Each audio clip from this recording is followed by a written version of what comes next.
بسم الله الرحمن الرحيم. الحمد لله رب العالمين، ثم الصلاة والسلام على النبي محمد بن عبد الله صلوات ربي وسلامه عليه. أما بعد، يقول تبارك وتعالى في محكم تنزيله: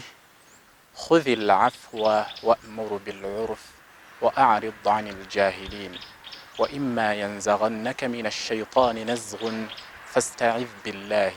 إنه هو السميع العليم. Allah subhanahu wa ta'ala ow'ekitiibwa atukoba mu aya eno nti khudhil afwa, weekuumire ku kusonyiwa, wa'muru bil urfi, era olagirenga abantu mu society okukola obulungi, okwebisa obulungi, okukola emirimu emirungi, wa a'rid anil jahiliina, era oleme kufa ku abo abatayidi aboongera ebyo bye batayidi olwo ebyo byobaire tobakoba. Mu aya eno ey'ekitiibwa bwe twetegereza tubonamu ensonga dda mirundi esatu, endegeresa dda mirundi esatu, enungamya dda mirundi esatu. Aye nga adikola ni Allah subhanahu wa ta'ala ow'ekitiibwa. Okulungamya okusooka, Allah subhanahu wa ta'ala bwe yamala okukibona nti mu society mulimu abantu babiteeka ebiri bwe tubake tuli kuwangaalira awalala, naddala eri abo abantu abakulembera. Omuntu asooka n'omuntu oyo akugondera nga olina ky'olagire. Omuntu owookubiri n'oyo omuntu atakugondera. Wabula aya eno Allah subhanahu wa ta'ala yagiisa ng'amaze okwetegereza kwekyo ekiyinza okugwawo mu society eri bayinza okuba nga mukulembeze wa idiini oba mukulembeze wansi. Kati Allah subhanahu oba mukulembeze owa abantu eriyinza okuba isomero, wayinza okuba wakaawo. Kati Allah subhanahu wa ta'ala yino okuvaayo n'endegeresa eno gye yatukoba mu aya eno nti khudhil afwa, banti weekuumira kukubona nti osoniwa. Olw'okubanga abantu be tuba tuli kuwangaaliramu, abantu batusobya, batulyazaamaanya, baakola ebintu ebyo ebitwikaikanya. Wabula Allah subhanahu wa ta'ala atukoba nti khudhil afwa, iweekyo tokifaako, weekuumire kuboneka nti obasonyiwa. Wa'muru bil urfi, era olagira empisa enungi. Bwe baba bannayidiini wasobola okuba kaasomesa, during the process yabaayo abamunakada, yabaayo abamuyikaikanya, yabaayo abatamutegeera ku ebyo byali kusomesa. Wabula mu aya eno Allah atukoba nti iwe olw'okubanga bakukobye nti olw'okubanga bakwogerera amafuukuule olw'ebyo byobaire osomesa nga tibabitegeera, Allah akoba nti be abo khudhil afwa, basoniwe, obe nti ojja mu maiso n'okulagira empisa enungi. Bwe baba ke bakulembeza abatutwala boona abantu, kubanga omuntu gy'akoma okuba nti akulembera abantu abangi nigy'akoma okufuna ebisoomoozo, gy'akoma okufuna okusoomoozebwa n'abantu abamuvuma, abamuyikaikanya. Bw'obaka okulembera abantu 10 era abakupinga baba wansi wa 10, bw'obaka okulembera miliyoni abakupinga suubira nti balina kuba miliyoni nakusoba. Wabula ky'olina okwegemaku kunungamya Allah subhanahu wa ta'ala gye yatuwa neeno ey'okuba nti weekuumira kuboneka nti okola ki, abantu abo obasoniwa. Era yamaliriza aya katukoba nti wa a'rid anil jahiliina, otawa biseera abo aboogera, abakunakada, abakwogerera amafuukuule, aye nga amafuukuule ge bali kwogera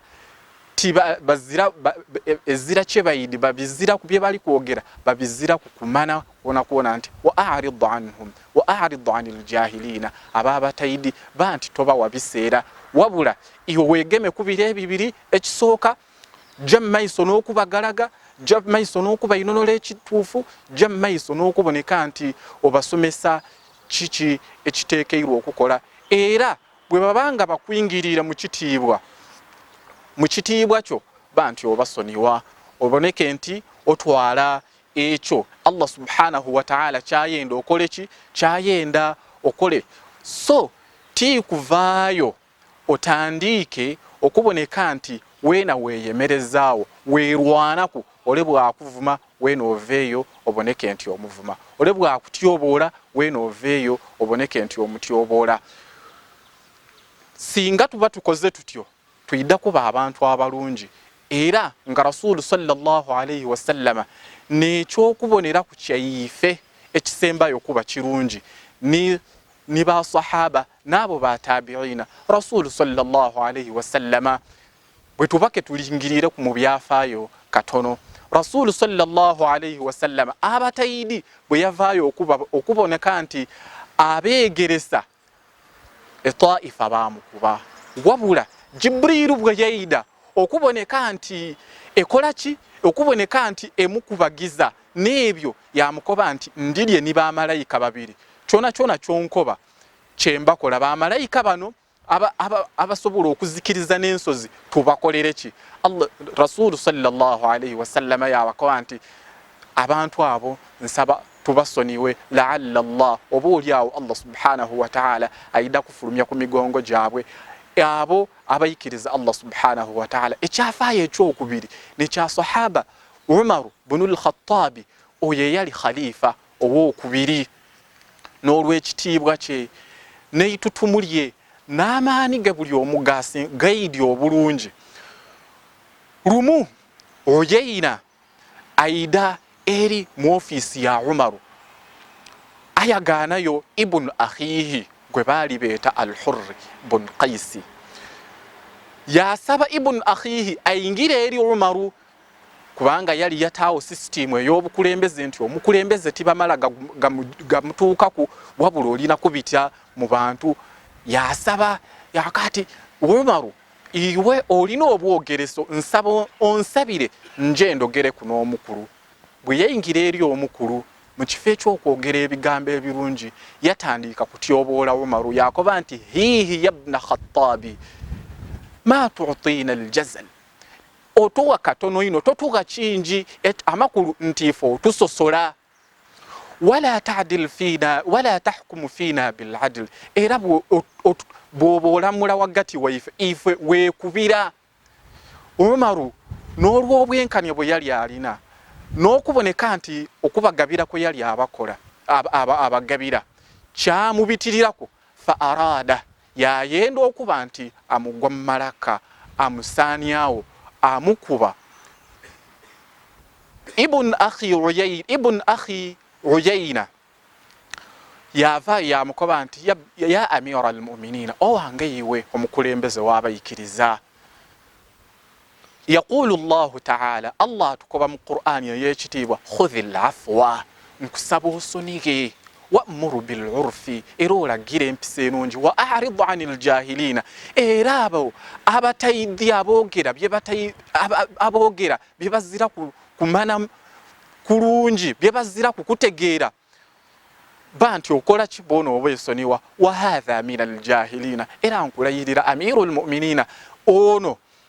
min al jahilina ali mu batayidi nkusaba omusoniwe fawaqafa Umaru yakoma yaleka kujja mu maiso n'okubona nti abonereza oyo eyali agira okumutyoboola ng'amwikaikainya mu maiso ge ng'ate Umaru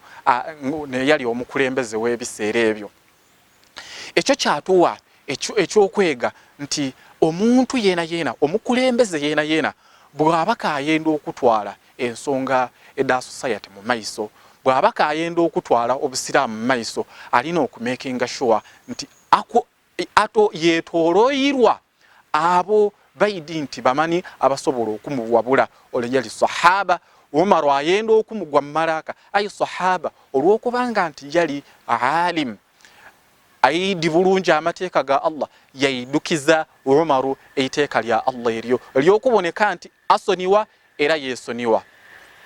Kyetukubiriza abantu abali mu gavumenti, abali mu